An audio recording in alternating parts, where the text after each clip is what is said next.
श्री कृष्ण जी को supreme power मान के और तब इसका गीता जी का अनुवाद किया।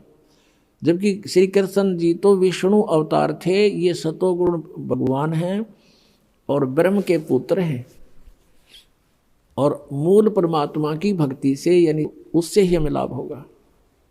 उसका अर्थ ये बनता है कि सर्वधर्मान परित्यज माम, मेरे सत्र की ब्रह्म सत्र की जो ओम की पूजा उस 3 मंत्र के जाप में ओम तत्सत में वो मुझे छोड़ दे, और यज्ञ हवन जो भी हैं ये ब्रह्म सत्र के हैं, ये सब धार्मिक पूजाएं मुझ में त्याग कर एकम शरणम व्रज, एकम मन जिसके बराबर दूसरा ना हो, अद्वितीय प्रभु सचिदानंद घन ब्रह्म, उसकी शरण में जा, मेरे सत्र का मुझे दे जा।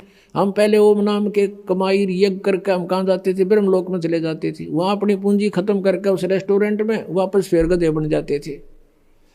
अब हमें ज्ञान हो गया, हम इस पूंजी का नष्ट नहीं करेंगे, हम सदुपयोग करेंगे, इसका कर्जा उतारेंगे, चले जाएंगे। तो इस काल को इस सब ओम नाम का जाप इसको दे देंगे, ये हमें छोड़ देगा, फिर कुत्ते गधे नहीं बनाओगा, हमें बंद में नहीं रखेगा। तब ये कहता है अहम तवा सर्व पापे व्यामोक्षामि मा शुच, मेरा कर्जा तार दे, फिर मैं तेने क्यों दुखी करूंगा, मैं नहीं रुकूंगा यहाँ पर, और फिर जा तू अपने घर ने। अरे ये नो कहें मेरी शरण में आ जा, सभी धर्मों के कर्मों को मुझ में छोड़ मेरी शरण में आ जा। उसकी शरण में तो पहले था ही वो। दूसरे अध्याय के 7वें श्लोक में अर्जुन कहता है कि आप मेरे गुरु हो, मैं आपकी शरण हूँ, मेरी बुद्धि काम करना बंद करगी, मेरे हित में जो हो तुम वो बताओ। अब 18वें अध्याय के 66वें श्लोक में ये अज्ञानी कहें कि श्री कृष्ण अपने ही शरण माने को कहता, प्रथम तो श्री कृष्ण बोल ले नहीं रहा, उसमें बोल रहा काल। तो अगर श्री कृष्ण मानकर चलते हो तो पहले कह रहा अर्जुन के मैं तो आपकी शरण में हूँ, आपका शिष्य हूँ, और बता शरण में की जा उसके अंदर बढ़े। तो ये बिना ज्ञान की बातें थी, हमें मूर्ख बना रहे थे ये नकली गुरु, संस्कृत की भाषा जान के, यह आत्मिक ज्ञान नहीं था इनके पास। तो अंधे की बाँ गई, अंधे ने मारे कौन बतासी। अब क्या बताते हैं, मन तू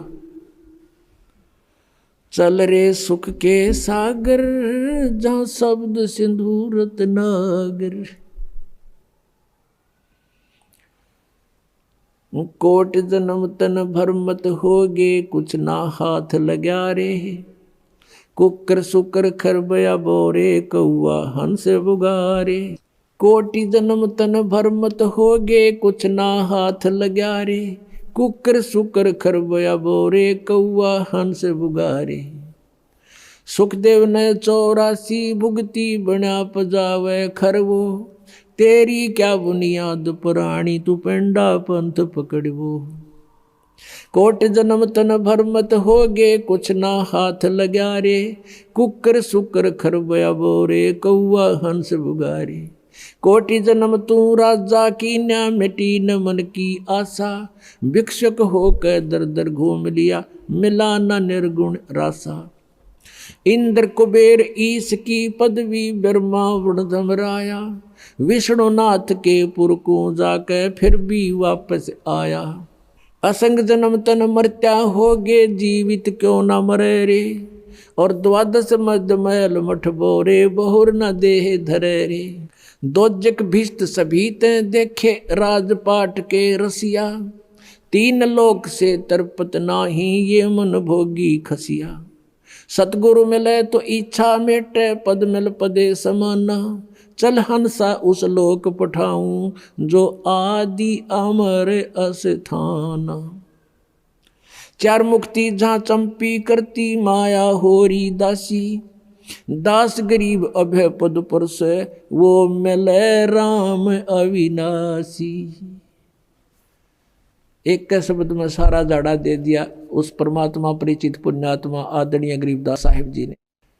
क्या बताते हैं, मन तू चल रे सुख के सागर, जहाँ शब्द सिंधु रत्नागर। अब सुख सागर क्यों कहा इसको, सतलोक को, उसको डिफाइन किया है परमात्मा की वाणी में। शंखों लहर मेहर की उपजे, कह नहीं जा कोई, दास गरीब अचल अविनाशी, ही सुख का सागर सोई। उस सतलोक में कहते हैं आपके अंदर असंख्यों लहर मेहर की उपजेंगी, कहर नहीं जा कोई।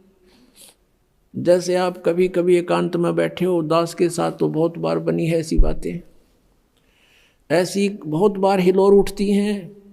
जब वो एक तरंग आती है मेहर की, उस समय कोई भी बुरा दिखाई नहीं देता। दुश्मन भी जो हमें दुख दे रहा है उसके प्रति भी बिल्कुल दुर्भावना नहीं रहती, कोशिश करने से भी दुर्भावना नहीं आती। उसके अवगुणों को भी गिनते हैं तो भी दुर्भावना उत्पन्न हृदय में नहीं आती, और वो होती है कुछ समय की। फिर उसके जाने के बाद जो का त्यों कहर टूट जाता है। उसने ऐसा क्यों किया, उसने ऐसा कैसे कर दिया, वो घाटा हो गया, वहाँ ऐसे नुकसान हो गया, फलाना ऐसे करना है, यानी वो कहर की लहर फिर शुरू होगी। तो परमात्मा कहते हैं वहाँ सतलोक के अंदर ये शंखों लहर मेहर की उपजे और कहर नहीं जा कोई, कोई कष्ट नहीं, ना बुढ़ापा ना मृत्यु, सदा युवा शरीर रहेगा। और वहाँ जो शरीर बनेगा शुक्रम अकायम ऐसनाविरम, वो इस नाड़ियों के जोड़ से नहीं बनेगा वहाँ शरीर हमारा, श्वास से नहीं चलेगा, वो एक तत्व से बनता है। जैसे यहाँ 5 तत्वों से शरीर बना है, इसमें कहीं 5 तत्व दिखाई देते हैं आपको, और कितना सुंदर बना रखा है, और बिल्कुल 5 तत्वों का मेल है। इसका योग कैसे बनाया, जैसे अन्न हो गया, अन्न खाया, अन्न से फिर शक्ति बनी, शक्ति से फिर शरीर बना, उसका ऐसा प्रारूप बदल कर ऐसा बना दिया। ऐसे वहाँ एक तत्व से, नूर तत्व से हम सभी का शरीर बनेगा, और वो शरीर ऐसा होगा जैसे 16 सूर्य जितना तेज होगा आपके शरीर का, प्रत्येक आत्मा का। लेकिन परमात्मा का भी शरीर है, अपने ही जैसा है, उसका बहुत तेजोमय शरीर है सतलोक के अंदर। उनके एक रोमकूप में करोड़ सूर्य करोड़ चंद्रमा दोनों की मिली जुली रोशनी भी फीकी है भगवान के एक रोमकूप के नूर के सामने। और हम सब आत्माओं का 16 सूर्य जितना सुंदर, यानी इतना तेजों में और बहुत ही खूबसूरत शरीर होगा। अब क्या बताते हैं, कोटि जन्म तन भरमत हो गए, कुछ ना हाथ लगा रे। पुण्यात्माओं, अभी तो आपको ज्ञान अभी इतना गहनता से ग्रहण नहीं किया आपने, अंदर समाया नहीं आपके अंदर। जब ये सच्चाई हृदय मान लेगा ना, आपका आत्मा मान लेगी 100 की 100 सच्ची है जो परमात्मा ने बताई। और अब इसको सत्य को सत्य मानने में देर नहीं लगेगी। अपने थोड़े से फार्मूले याद रखो। सभी वेद कहते हैं परमात्मा ऊपर रहता है, मनुष्य सदृश शरीर में है, और वहां से वो गति करके आता है।